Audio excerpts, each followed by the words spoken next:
I love set 16. It's one of my favorite sets of all time, and there is a few reasons for it. First, the theme is just base Runeterra, base skins, and lore, which I have been following for over a decade at this point, and I love it. I think the lore is incredible, and you can obviously buy champions from the lore and activate traits, which are regions in the lore, and make them fight each other, which is pretty cool. Second, the mechanic. Unlocks are great. Probably my favorite set mechanic since augments. There is obviously a lot of lore references in how you unlock some champions. It adds a ton of variety and some minigames, kinda, I guess, on which champion you want to unlock and when, which is interesting. But it's not perfect. For most of the set, some lines and champions were literally unplayable if you didn't hit on time, or even 2-1, like Void or Shadow Isles. But they did fix it last patch. And it wasn't even that big of a deal, at least to me, because there are 100 different champions to play because of the unlocks. That was unheard of until this set. Usually it's like 60-ish, so 100 is insane. Speaking of champions, you can't have a good set if champions suck, and thankfully, most of the champions are good and fun to play. Most of 1 and 2 costs are fine, nothing too crazy. I do like Bard, because you actually have to press the D key in stage 2 to get him, which is interesting. I also like Sion, stacking HP is always fun, number goes up, neurons are activated. Same goes for Tryndamere and Ashe, they both stack together, which is pretty cute. And Yasuo comboing with Yone, cool as fuck. Everyone. Shine once more before the end.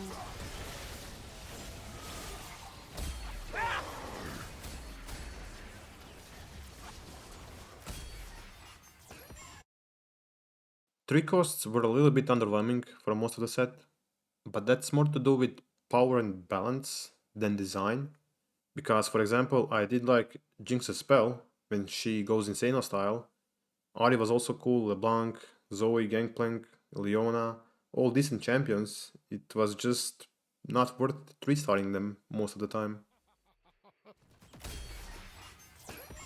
Just got a knack for ruining things. Most of the forecasts are great.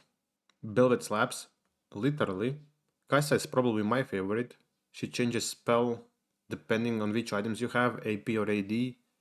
Yunara's spell is visually so cool. Singed is back, running around, being annoying. Your carries might also follow him into the middle of the board, which is even more annoying, but it is what it is. I also like Taric and Skarner, which you can basically play whenever, if you need some extra magic resist or armor. We also had a few assassins, most notably Diana and Fizz, which I hated playing against. But I did want this annoying piece of shit version of Fizz in TFT for so long, because I used to main Fizz back in the day, and that's exactly who he is. He's an annoying piece of shit, and they nailed it. 5 costs are also great, and there is so many of them this time. We have, of course, some returning hits like Set and Ornn, and the return of the greatest unit in TFT history, Tahm Kench. It doesn't hit as hard as in Set 6, probably because first time is the charm, and he was locked behind playing Bilgewater for a while, but it was still cool to see him back. Annie and Tibers are also great, you get 2 5 costs for the price of 1, similar to Senna and Lucian, even though they are one unit, but they switch places on each cast. Azir is kinda mid on his own, but you can unlock other Shurimans with him, like Zerat, which deals a ton of damage and gives you charms every turn, which is pretty neat. Shyvana and Fiddlesticks are also great, you can play them on any board and they'll be useful. Galio is so cool. You can't actually field him on the board, he sits on the bench and then slams into the middle of the fight. And there is some tech with emblems you can play around with, because he still contributes to the traits, and that's really interesting. I also really like this version of Thresh. He deals a ton of AoE damage, pulls the targets in, which Does give Vietnam flashbacks sometimes. T-Hex's spell was visually really cool, but he was either broken as fuck or useless as fuck the whole set, no in between. Mel is still trying to print a Radiant item, maybe I'll get one next set. And then we have the 7 costs. My favorite is probably Rise. I really like this version of Rise. The way his spell changes based on which regions you have activated is so interesting and fun to play around. There is also Sylas, which before last patch you had to sell Lux, Garen and Jarvan to get, and then he would cycle between their spells. So cool.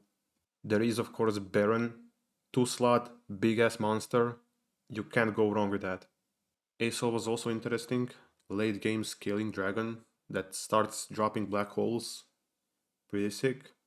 There was also Brock and Zahan, but they were plenty powerful, but they were kinda eh. And then finally we have traits, or I guess regions this time, and there are a few bangers.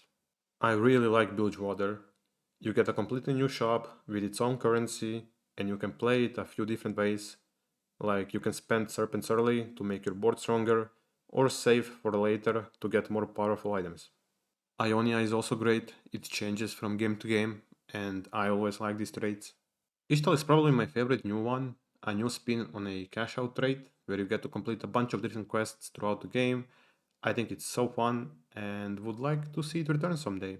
Targon is great, I love threats and trait-like champions and traits, or I guess in this case trait-less champions, that you can just flex around in your board if you need them, or if you randomly hit them. There is also of course the summon trait of the set, this time it was Noxus, and that was kinda meh. I mean it's fine, but nothing too crazy I guess, so it is what it is. There are a few stinkers that I didn't really like, or they didn't click with me, like Shadow Owls and Darkin. I thought those were really underwhelming. There are also a few new augments as always. I love the lower ones the most, obviously, like Shyvana and Jarvan 1. And I also like that they tried to lock some prismatic traits behind augments, like Ionia 10 and Yordle 10.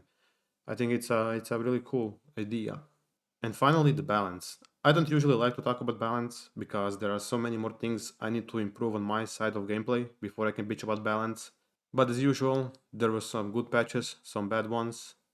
But there were more good patches than bad ones, so that's great. Overall, like I said, I really enjoyed this set and wanted to yap about it for a bit. Thanks for watching. Bye.